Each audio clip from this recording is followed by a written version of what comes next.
उत्तर प्रदेश के एक छोटे से गांव सोनपुर की मिट्टी में आम, अमरूद और नींबू की खुशबू बसी थी। संकरी गलियां, पगडंडियों पर चरती बकरियां और पुराने पीपल के पेड़ के नीचे चौपाल, यही गांव का जीवन था। इसी गांव के एक साधारण से फल विक्रेता राम स्वरूप का बेटा था मनीष।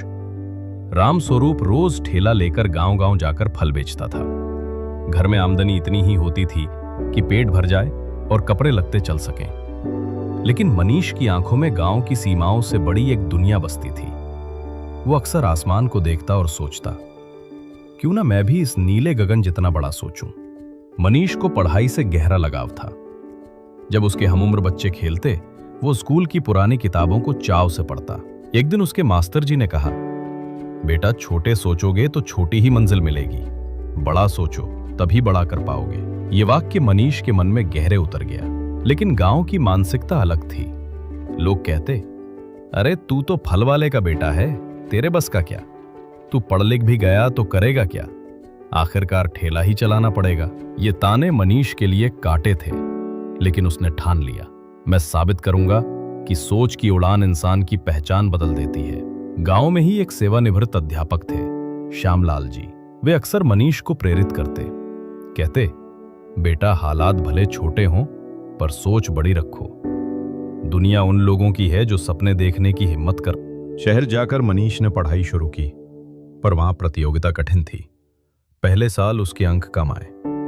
वो निराश होकर गांव लौट आया और बोला, पिताजी शायद लोग सही कहते थे, मैं कहां शहर की दौड़ में टिक पाऊंगा। राम स्वरूप ने उसका कंधा थपथपाया और कहा, बेटा पेड़ तभी छांव देता है जब तूफान झेलता है।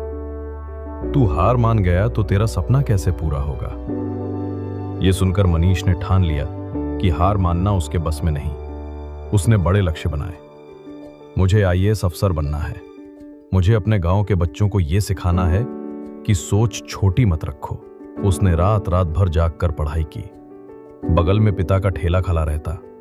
जब थकता, पिता की मेहनत उसे ताकत देती। सालों की मेहनत के बाद मनीष ने यूपीएससी की तैयारी शुरू की। किताबों के ढेर, नोट्स, पुराने पेपर्स सब उसकी जिंदगी का हिस्सा बन गए। 2 बार असफल हुआ।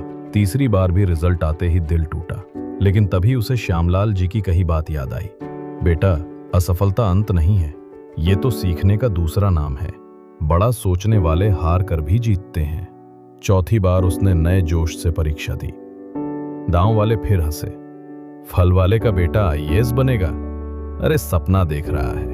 लेकिन मनीष ने यह ताना अपने आत्मबल में बदल लिया। उसने सोचा, अगर मैं छोटा सोचता तो ठेले से आगे कुछ नहीं होता। लेकिन आखिरकार चौथी बार परिणाम आया। मनीष का नाम मेरिट लिस्ट में चमक रहा था। आईएएस ऑफिसर मनीष कुमार, गांव सोनपुर। गांव में ढोल नगाड़े बज उठे।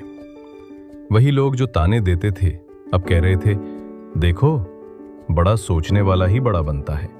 राम स्वरूप की आंखों में गर्व के आंसू थे। वो बोला, बेटा तूने साबित कर दिया कि सोच की ताकत ठेले को भी ताजमहल बना सकती है। नौकरी लगने के बाद मनीष अपने गांव लौटा। उसने वहां एक स्कूल खुलवाया ताकि कोई बच्चा केवल इसलिए बड़ा सपना न छोड़े कि वो फल वाले या मजदूर का बेटा है। चौपाल पर खड़े होकर उसने कहा, भाइयों और बहनों बड़ा सोचो, गांव की मिट्टी से भी बड़े बड़े सपने उग सकते हैं। अगर मेरा पिता ठेले पर फल बेचकर भी मुझे पढ़ा सकता है तो हम सब मिलकर अपने बच्चों को आसमान की उड़ान दे सकते हैं।